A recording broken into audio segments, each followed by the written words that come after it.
Disebut akan jadi cawapres mendampingi Anies Baswedan. AHY berkata, saya amini saja. Nah, jujur saja ya, melihat semua kejadian yang ada di DKI Jakarta ini, saya kok jadi kepikiran ya. Mengapa ya masalah demi masalah ini masih saja terus terjadi menjelang akhir masa jabatan Anies Baswedan? Apakah ini semua kode bahwa alam sedang menolak Anies Baswedan? Dan ini melawan sunnatullah. Kenapa? Air itu turun dari langit ke bumi, bukan ke laut. Harusnya dimasukkan ke dalam bumi, masukkan tanah. Di seluruh dunia air jatuh itu dimasukkan ke tanah, bukan dialirkan pakai gorong-gorong raksasa ke laut. Jakarta telah mengambil keputusan yang fatal. Hari pasca deklarasi pencapresan Anies Baswedan, atau tepatnya pada tanggal 4 Oktober, yang mana pada saat itu Jakarta dilanda banjir sehingga banyak sekali warga yang harus mengungsi.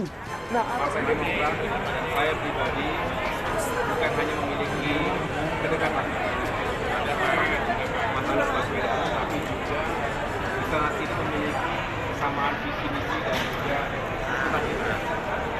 Kami sering bertemu, saling berdiskusi dan juga membicarakan berbagai isu dan juga permasalahan kebangsaan, permasalahan rakyat.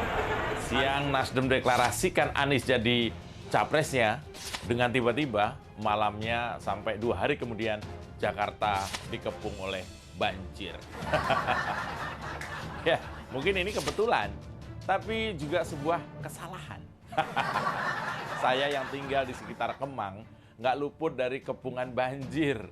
Bahkan selepas pulang kerja dari kantor saya yang juga nggak jauh dari Mampang, Jakarta Selatan, juga terkepung banjir dan nyaris 1 meter.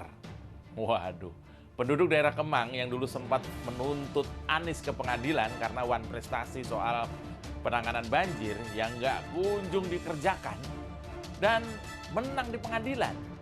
Tapi sampai hari ini faktanya masih dilanda kekhawatiran tiap hujan datang meski nggak deres. Ya, Jakarta masih nggak lepas dari apa yang dinamakan dengan persoalan utama. Jakarta masih banjir.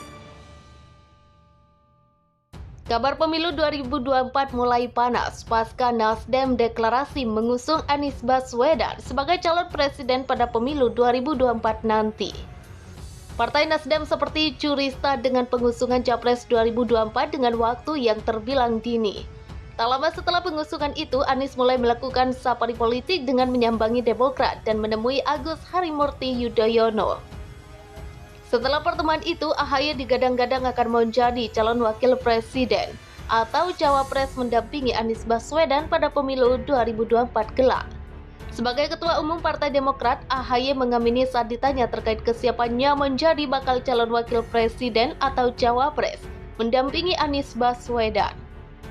Kalau ada doa yang baik, harapan yang baik saya amini saja, kata AHY dikutip dari laman Suara pada Sabtu 8 Oktober 2022. AHY mengungkapkan bahwa Partai Demokrat memiliki kedekatan dengan Anies Baswedan sejak lama. Bukan hanya itu, visi misi dan cita-cita dikatakannya memiliki kesamaan. Saya tentunya hanya ingin menyampaikan bahwa Partai Demokrat dan saya pribadi bukan hanya memiliki kedekatan dengan soal Mas Anies Baswedan, tetapi juga di sana-sini memiliki kesamaan visi misi dan juga cita-cita, ungkapnya. AHY juga mengemukakan beberapa momen kerap kali mereka sering berdiskusi bersama terkait kebangsaan. Kami sering bertemu, saling berdiskusi dan juga membicarakan berbagai isu dan juga permasalahan kebangsaan, permasalahan rakyat. Hari ini dan tentunya memproyeksikan itu ke depan, sambung AHY.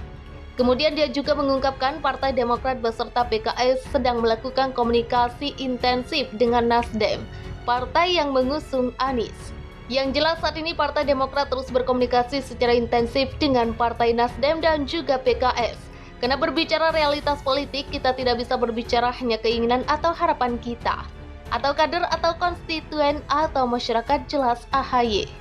Tetapi realitas politik Indonesia hari ini adalah memenuhi presiden threshold 20%. Dan ini tentunya harus terus kita ikhtiarkan bersama, pungkasnya.